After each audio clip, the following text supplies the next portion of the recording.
Well, welcome everybody. I'm glad that you guys decided to join us today. There's a bunch of folks on the phone that couldn't connect. We know about those things, but that's okay. With us today, we have Gordon Meadows. He's the director of CTI. We also have via phone. We have Adam Harmon, the CEO of Patriot LED. Say hey, Adam. Hey guys. Hey. Good afternoon. Yeah, you can tell he's got a face for radio, so he's not coming in on the video.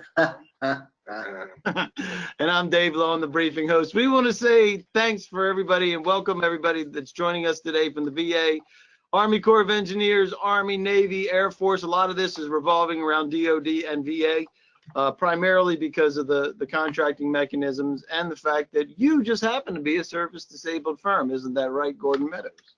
That's correct. That's correct.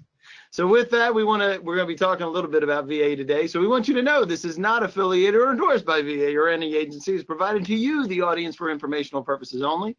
And participation by you is not an endorsement of or commitment to purchase anything from any vendor. And there's our disclaimer, so we can actually talk about things that matter.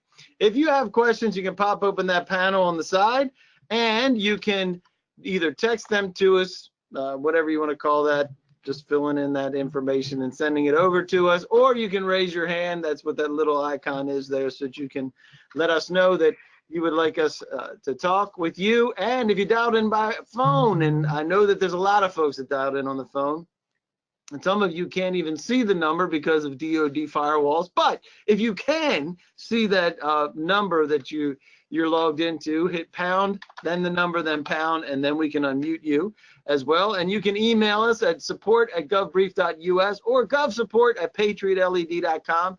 That address will be available throughout the whole presentation so that you can communicate with us. And if you like the way that Gordon looks today, you can make him larger by dragging this little bar. It could be on the bottom, on the side, or the top, but you can find that little bar and make him bigger and larger. We had somebody ask the question last time about the 24 poster. That's an old shot. I have a signed poster from Jack Bauer days behind me, and now I have flags and things behind us to make us look more patriotic than so we can appeal to the government audience better. How about that?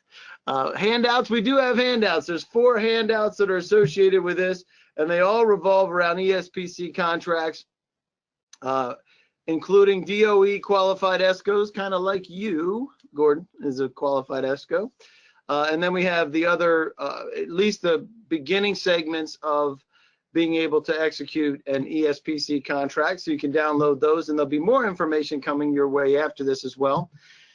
So what we're going to accomplish today, we're going to do some introductions, tell you why Gordon's here and why he has expertise in this market and how ESPC contracts work, solving OEM issues.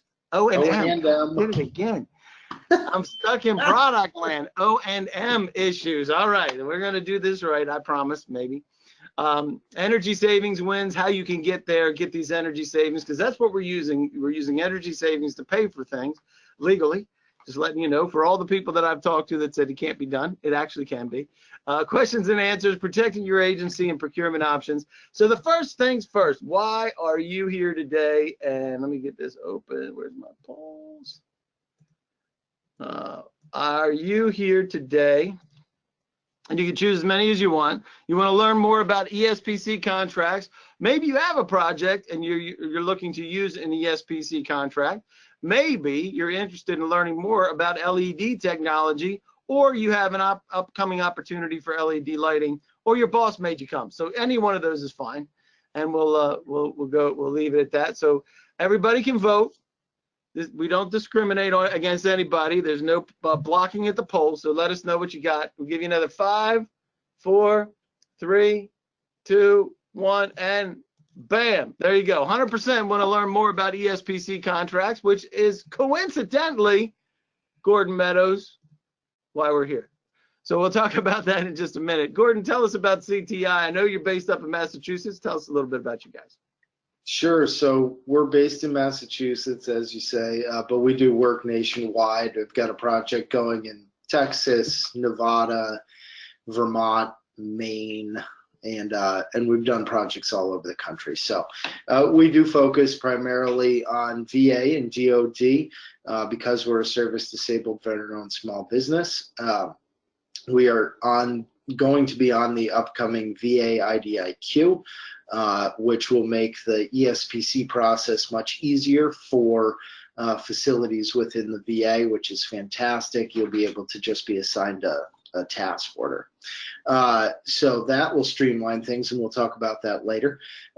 We've done over a dozen projects over the last decade for the federal government, to include the FAA, HUD, VA. We are working on getting onto the USACE MATOC for ESPCs. It's like a mouthful of acronyms. Government and acronyms. I can't imagine this acronym. We don't want to say all the words. It'll take us all day. So we have a number of different contract vehicles to get performance contracting done for you. We can do UESCs. We're in the process of getting our first one of those done. And we're on Schedule 84 for people who like to use a GSA schedule. You can do an ESPC enable. Or because we're a SDVOSB, any projects that are under $5 million, you can simply sole source to us through your contracting officer. That's a beautiful thing. So, and we're glad that you decided to join us. There's a lot of information coming from you, Gordon, and we also have with us the man with the face for radio. Actually, he's done many of these briefings, but go ahead, Adam, give us a dose of what's happening with Access LED. You're up there in Chicagoland, aren't you? Yes, I am. Yeah, it's beautiful, sunny Chicago finally. Yeah, so our company is Access LED Group. Our product line is Patriot LED. We are one of very few companies similar to what Gordon is, but in a different stand, that we actually manufacture and assemble the LED light fixtures indoor and outdoor here in the U.S., which qualifies as Buy American compliant, which for all federal government buildings. Well, one of our big key factors is that we offer a 10-year warranty, and we also have a very high lumens per watt. And what that actually means for you guys, I know it's technical light geek stuff, but what that means is that we have a very high light output where we can do a lower wattage for greater savings for you guys compared to, I would say, 99% of all the other folks, other LED companies out there, just to help you save more money. And that's for the geek types. You mentioned this last briefing that we just did. It's 180 lumens per watt. Yeah, and that's very high, and we're working on a 220 lumen per watt LED products, which is by far blowing everybody away. It's about 6 months away. And that also, we're gonna talk about some of the technologies and how we leverage these new technologies to save money, which then gets applied to other projects, or other things that you want to put in your building. So, and you mentioned your BAA compliant, which is really important because there are government mandates about that as well. But what we're talking about today is presidential proclamation in October last year, talking about resilience. Resilience is the buzzword of the day, isn't it, Gordon? Sure is. Everything that would used to be in the green world is now resilience, which is okay. It's the same contract language because it's all doing the same thing. We want to make sure that we're more efficient. Efficiency, effectiveness, all those things are revolving around recent executive orders. We also have Executive Order 13693, which is still in play, which goes back to the foundation of 1992 with all the energy policy acts, and those have been superseded by 13693. Most folks are familiar with that for the sustainability and green. Same things. This is what applies today, and why we're talking about these, both from resilience as well as money savings to be able to use that. So have you ever used an ESPC, or as you mentioned, Gordon, a UESC, either one, or energy savings types contracts? Have you ever used one?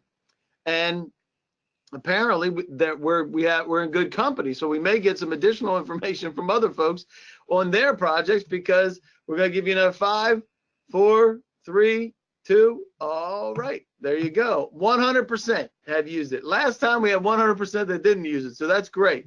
We're glad that you're here. So you must probably already know about FEMP and the Federal Energy Management Program. For those slackers that didn't respond and have not participated in an energy savings performance contract, ESPC, We're going to talk a little bit about that because there's 4 different flavors, right, Gordon?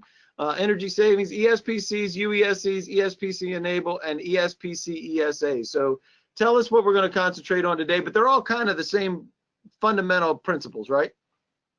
The ESPC, UESC, and ESPC Enable all operate under the same financing mechanism, which is that you're leveraging annual savings to pay for getting actual work done. And here's some of the work that you can get done, right? So it's not just lighting, it's not just boilers, although we'll talk a little bit about boilers today because that's a major issue for O&M, right?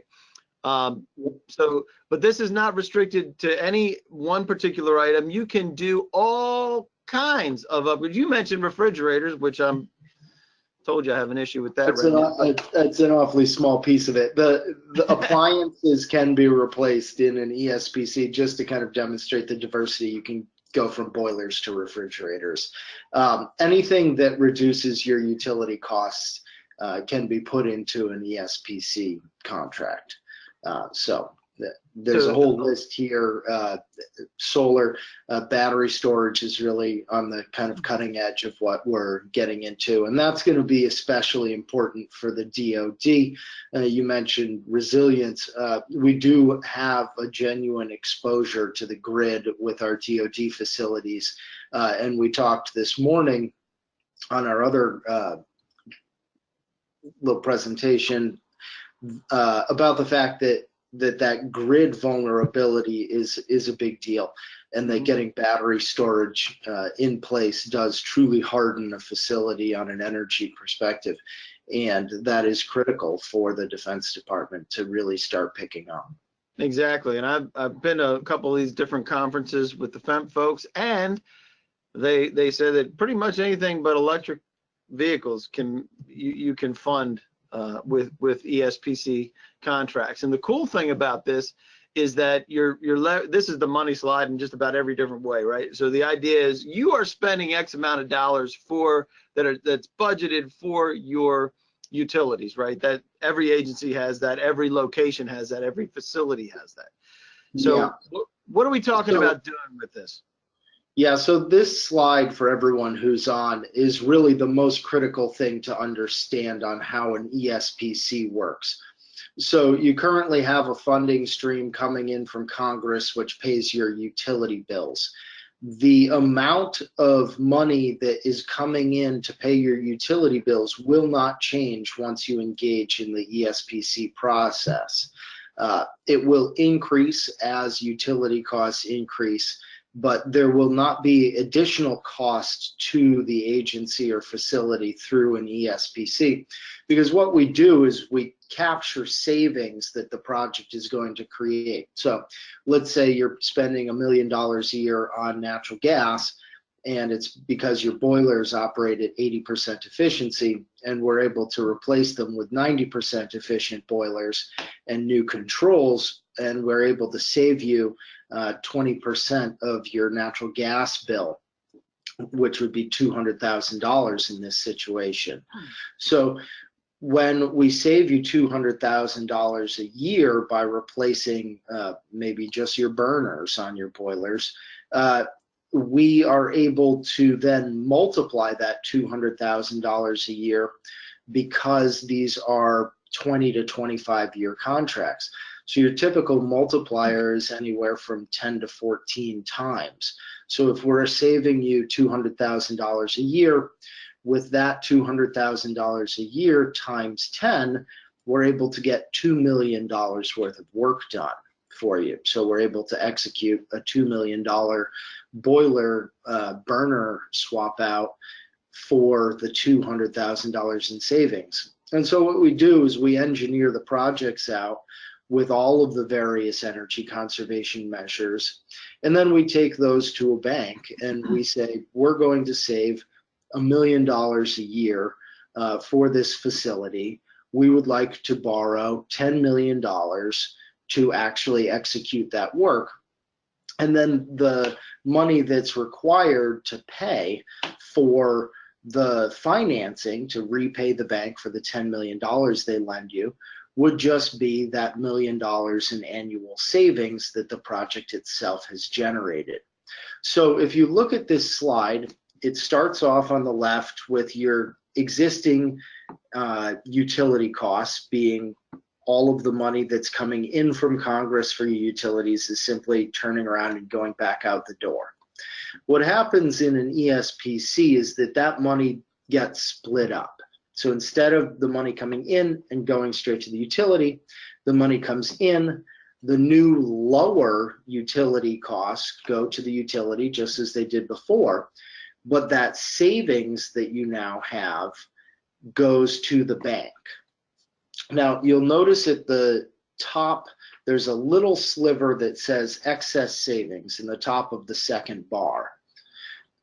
That is because when we set up the financing, we have to guarantee the savings that are created by the project.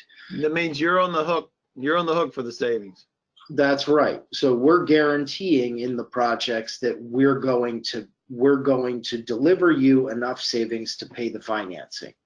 But what we do to make sure that we don't end up cutting you a check is we guarantee you only a percentage of the actual estimated savings, and you borrow based upon that percentage. So typically we guarantee it around 92% of expected savings, and you would borrow at 92%. So let's say we're expecting to save you $100,000 a year. We would set the financing up so that it was $92,000 a year.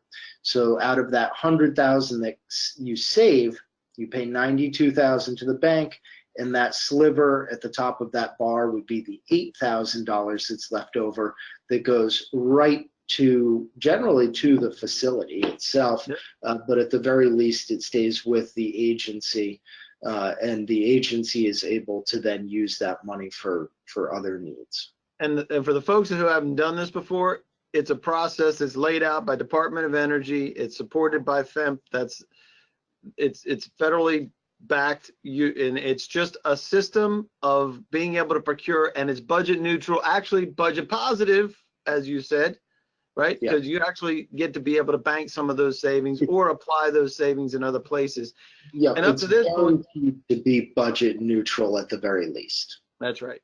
And so one of the issues that we have now, some of this is because of outdated equipment and things like that folks will say. But we also know that we have an issue with O&M, right? So being able to operate and maintain these because of aging infrastructure, obviously, that's something that everybody knows. There's a life cycle to everything. But we're not graduating boiler plant operators and engineers like we used to, right?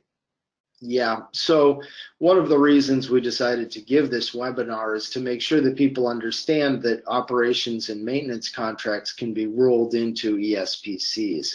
And one of the great things about rolling those O&M contracts into an ESPC, or using an ESPC as your vehicle to get to an O&M contract, is that the O&M contracts under the ESPC authority can go out to the full term of the financing. So if you borrow at 25 years, you can set up an operations and maintenance contract for up to 25 years.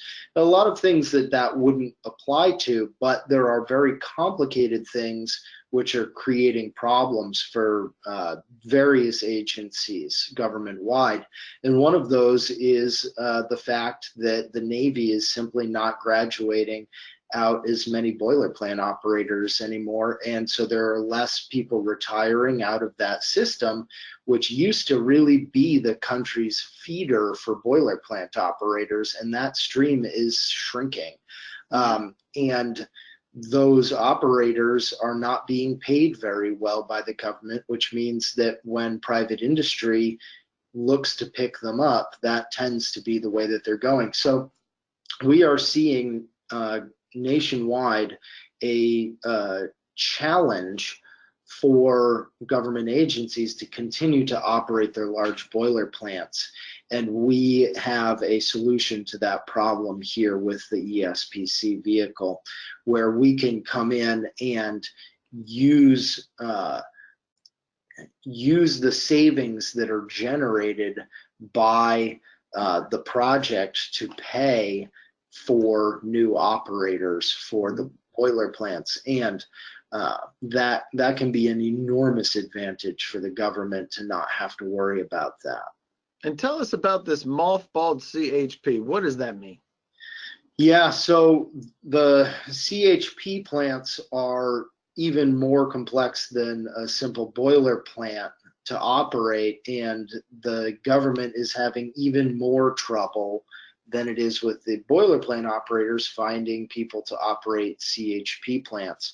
And those plants can be of incredible value to the government, not only because we've invested all of the money in them and a lot of them are just sitting idly, but in that it will deliver a great deal of annual savings. And we feel that we should responsibly operate those plants to deliver the savings that they promise to for the government. And you have ways to be able to do that, right? That's part of the process too. And that's one of the things that we look at. So for instance, our joint venture partner, Engie, has taken over the operations at Ohio State University. They did a 50-year deal with them, which we can't access, but we can apply the same thing to this. And Engie took over all of the boiler plant operations and is building out a large CHP for Ohio State. And Ohio State had about 60 different operators across their campus, which is more than the government would typically have at a facility. But what they did, because Engie's a union shop and because the University of Ohio was a union shop, they were able to move those employees from the Ohio State Union over to Engie's union, deliver them the same or greater pay, and move them off of the books for Ohio State. And roll them into the maintenance contract there. And so we believe that we can apply the same logic to government facilities, and we've been asked to kind of raise awareness of that option. And that's a key place, because there's a lot of folks that really would love to be able to get involved with either using these mothballed systems, and they just don't have a methodology to be able to get there, right? Yeah. So absolutely. And everybody has issues with budget. So what are your biggest issues with O&M? Is it cost and budget? Everybody has that, but you can choose your own. You can choose as many as you like, as a matter of fact. A qualified O&M personnel and aging infrastructure, or something else. Let us know what is on your plate, and we will make sure that we get information to you that's pertinent to what we're doing here. And I will give you another 5, 4, 3. Come on, folks, you can do it. 2, 1, and there you go. And for some reason, this is not showing, but it's saying that aging infrastructure is one of them, as well as qualified O&M people. So that's perfect. So tell us about how ESPCs address this O&M problem. Well, I think we covered the O&M issue. Let's talk about maybe the aging infrastructure. Okay. So the infrastructure around the country is aging, and while budgets are fairly strong right now, they haven't been for a little while. So what we're able to do through the ESPC or UESC vehicle is to come in and leverage the savings that the newer, more modern equipment can produce over the old equipment that's aging out. And we can leverage those savings into the actual replacement of the piece of equipment. So that is what the great advantage is. a lot of people may have in their budget over the next couple of years the replacement of a large piece of equipment. And one of the great things about this contract vehicle is that if you are planning on replacing, say, a boiler, and it's going to cost $4 million to do that, you can actually reallocate the money that's been set aside for that boiler replacement and move it into this contract vehicle, and then leverage the savings without having to finance the cost, which is really fantastic. Because what happens is, say that $4 million comes into the project, so now the cost of that boiler is covered, but the savings that that boiler generated, say $400,000 a year, that stays with the UESC and that, or ESPC, and that $400,000 can now be leveraged into $4 million worth of work elsewhere on your campus, say for things that don't have a very good payback. For instance, windows. Yeah. Your windows have a 35-year payback. They will never pay for themselves in an ESPC. But if you have extra savings, or a roof, sure. Roofing or some other, you can leverage. It's all about leverage, and the leverage comes from bundling. And if you have capital dollars that can be thrown at it, this didn't used to be the case where you couldn't apply those capital dollars. It had to be separate and kind of stand up on its own, but Congress has allowed this now, so you can do both.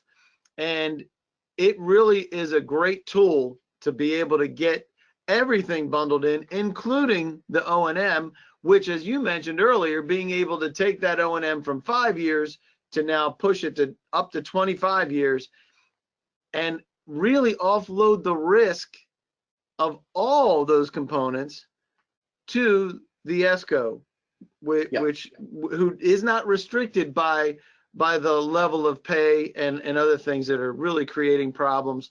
And you get to be able to recommission some of those mothballed plants that are out there, which is really important. So now as we go to, you mentioned like the savings that comes from a boiler. The number one savings are coming from LED lights, right? You have the rest of these components that you can gain savings from.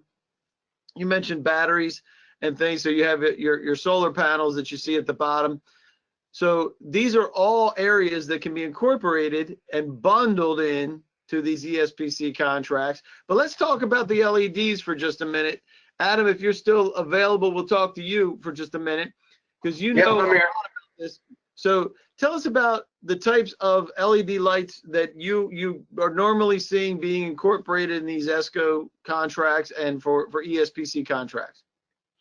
Well, yeah, we're seeing quite a bit of indoor and outdoor. It seems like a lot of these ESPC contracts that are coming up, they're doing a lot of their barracks, their normal facilities, whether it's like the tropper types and or the outdoor lighting. So we're not seeing a lot of specialty stuff because I believe they're trying to do like a lot of these jobs and just across the board. I believe Gordon mentioned that throughout on the last webinar, which you guys weren't on, but that there's a capability for you guys, if you're doing a ESPC contract, to do all of it at once, where you only have one, maybe two, maybe three lighting manufacturers. But if you piecemeal it throughout, let's just say 4 or 5 years, you could possibly have 20 different manufacturers, and then you need to work, and then you need to have stock in place for when one were to burn out, or so on and so forth. So that's why these ESPC contracts are really great.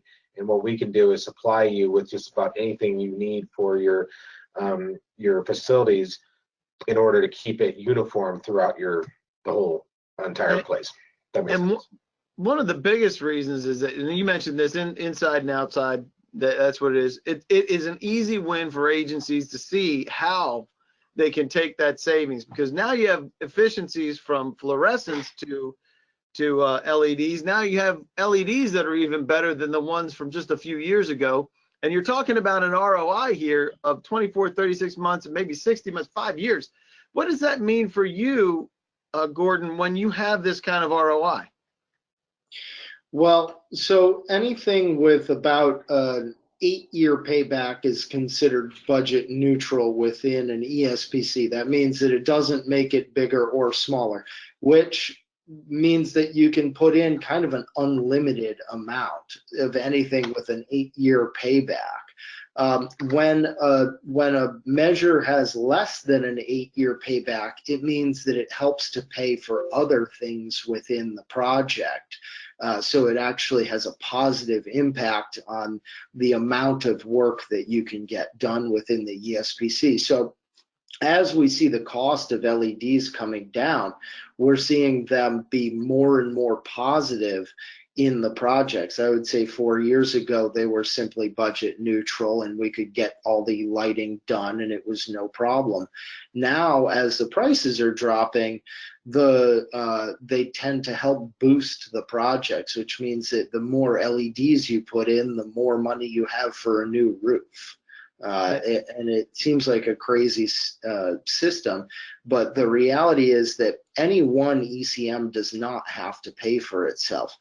All of the ECMs together have to pay for themselves. And that's it. It's all about bundling and getting all that stuff bundled together.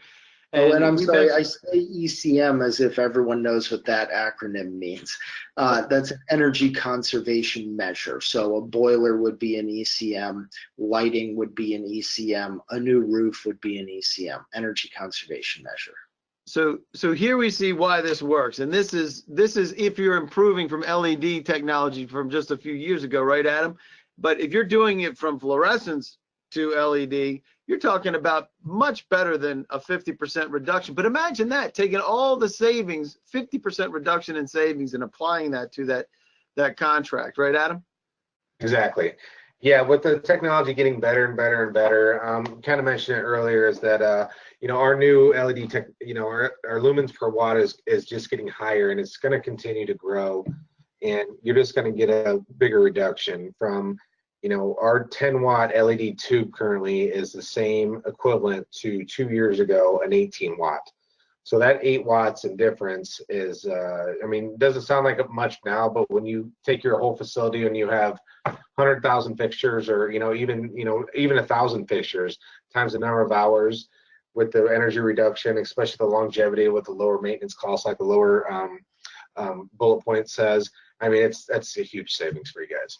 You're absolutely right. And we're talking about maintenance involved with this as well. And anything that helps with that, if you're not replacing those LEDs or replacing the fluorescents every couple of years, and they're able to last for 6, 7, 10 years, it is a beautiful thing. So what do you expect as far as a facilities upgrade? When do you anticipate that? Is it like right now? Immediately obviously is important, but Q4 2019, that's pretty immediate, because can you believe we're at Q4 almost, just a couple of weeks. 2020, 2021, or not sure. Let us know what you have, and we will make sure that we get the information to you when you need it. We'll give you another 5, 4, 3, and boom, there you go. All right, we got the ability to do this again. Okay, good deal. 67%, 2020, there we go. 2021 for a third, and the rest aren't sure, which is okay. That's why we're here. So now we're opening it up for questions. We have a couple of questions here so far. So if we can, if you want to, you just open that panel. You can text it to us. You can raise your hand and let us know that you want to open a channel, and we'll be able to dialogue with you. Love to do that, by the way. So this was asked before, as well as how long do these take, Gordon? How long does it usually take for us to do these? Yeah, so that's a good question, and it's good people are looking out to 2020 and 2021. So typically from the issuance of the RFP, it's about, I would say, 15 months until the construction begins. So there's typically, say you're on this webinar and this sounds like a good idea, and you were to kind of get going on this now. I would expect that we could get to construction in about 2 years. So the first 9 months or so is going to be interagency work to develop the RFP. Now, some agencies can do that much faster because they've got a streamlined process in place. Some agencies are a little slower because they don't utilize these vehicles as much.